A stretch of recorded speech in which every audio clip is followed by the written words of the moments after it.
Welcome to my channel Novel Lane. আশা করি সকলে ভালো আছেন। আমি এই চ্যানেলে আপনাদের জন্য বিভিন্ন উপন্যাস, ভালোবাসার গল্প নিয়ে আসছি। আমার গল্প যদি আপনার ভালো লাগে তাহলে একটি লাইক করে দেবেন, আর আপনি আমার ভিডিও প্রথমবার দেখলে সাবস্ক্রাইব করে পাশে থাকবেন। চলুন শুরু করি আজকের গল্প। কলকাতার গঙ্গার ধারে বিকেলের সূর্যাস্ত। অমিত একা দাঁড়িয়ে আছে, তার হাতে একটি খোলা বই। সে তাকিয়ে আছে নদীর বয়ে চলা স্রোতের দিকে। তার চোখে যেন এক অদ্ভুত প্রশান্তি, যেন সে কিছু বুঝতে পেরেছে। একটি পাতা বাতাসে উজে এসে তার পায়ের কাছে পজে। সে কুজিয়ে নেই।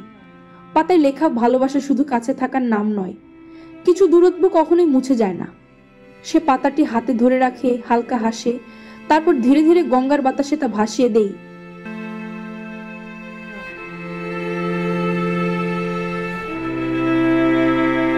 কলকাতার একটি ক্যাফে। বিকেলের নরম আলো। অমিত একা বসে আছে। হাতে লাবণ্যর চিঠি নয়, বরং তার নিজের লেখা নতুন একটি বই।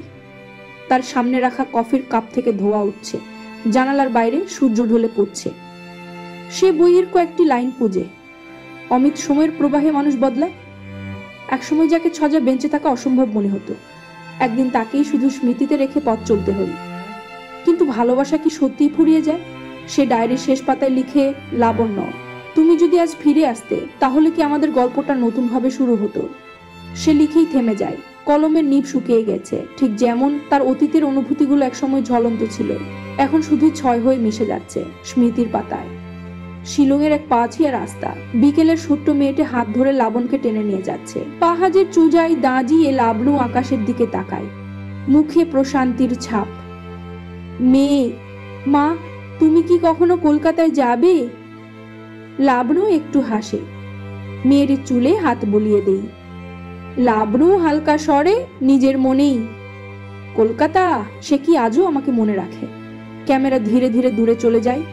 আকাশ জুজে কুয়াশার ছা। অমিত কলকাতার রাস্তা দিয়ে হেঁটে যাচ্ছে, আর শিলংয়ে লাবণ্য পাহাড়ের রাস্তায় হাঁটছে। দুইজন দুই ভিন্ন জগতে, তবু যেন একে অপরের অস্তিত্ব অনুভব করছে। কিছু সম্পর্ক কখনো মুছে যায় না, কিছু গল্প শেষ হয়েও থেকে তাকিয়ে থাকে।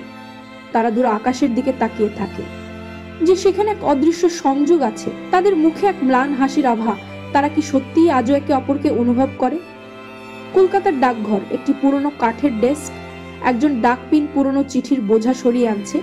তার মধ্যে একটি চিঠি আলাদা হয়ে পজে যায়। কলকাতার রাস্তায় এক ব্যস্ত দিন। হঠাৎ ডাকপিন অমিতের দরজায় খোঁজা নাজে। অমিত দরজা খুলে চিঠিটি হাতে নেই। তার চোখ বিস্ময়ে বোঝ হয়ে যায়। সে ধীরে ধীরে চিঠির খাম খুলে, কিন্তু তখনই বিদ্যুৎ চমকের মতো এক প্রশ্ন মনে জাগবে, লাবণ্য কেন আমাকে লিখবে? তারপর চিঠির কাগজ ধীরে ধীরে খুলে, কিন্তু দর্শকদের জন্য লেখা স্পষ্ট নয়, শুধু লাবণ্যর কণ্ঠ শোনা যায়। অমিত, তুমি কি জানো, কিছু প্রশ্নের উত্তর সময় নিজেই দিয়ে দেই। আমি জানি তুমি বদলে গিয়েছি, আমিও বদলে গিয়েছি, তবু কিছু অনুভূতি কি কখনো বদলায়? আমি অপেক্ষা করব, যদি তুমি একবার ফিরে তাকাও, লাবণ্য। অমিত চিঠিটি খুঁজে এক দৃষ্টিতে তাকিয়ে থাকে। তার মুখে এক অদ্ভুত অভিব্যক্তি, অপ্রত্যাশিত আনন্দ নাকি দুর্যোগ। রাতের কলকাতা। জানালার পাশে বসে অমিত চিঠিটি হাতে নিয়ে গভীর চিন্তায় মগ্ন। রাস্তায় হেডলাইটের আলো ছা ফেলে ঘরের ভেতরে ঘুঝির কাঁটা ধীরে ধীরে এগিয়ে চলেছে, কিন্তু অমিতের সময় যেন থমকে আছে। অমিত সবসময় সঠিক সিদ্ধান্ত, নাকি কিছু স্মৃতি দূর থেকেই সুন্দর? সে চিঠির খামে লাবণ্যর হাতের লেখা আঙ্গুল দিয়ে ছুঁয়ে দেখে। পুরনো দিনগুলো স্মৃতি মনে পজে যায়। একটি সবুজ পাহাড়ি রাস্তা, কুয়াশার আস্তরণে ঢাকা। লাবণ্য ও অমিত পাশাপাশি হাঁটছে। লাবণ্য, হ্যাঁ, হাসতে, তুমি কি জানো, আমি চাই তুমি একদিন হুট করে ফিরে আসো, ঠিক কোনো পুরনো সিনেমার মতো। অমিতের ফোনে একদিন হুট করেছি। স্ক্রিনে ভেসে ওঠে, মঞ্জুরি কাল অফিসে মিটিং ভুলবো না। সে দীর্ঘশ্বাস ফেলে, যেন বাস্তবের ভর তার কাঁধে চেপে বসেছে।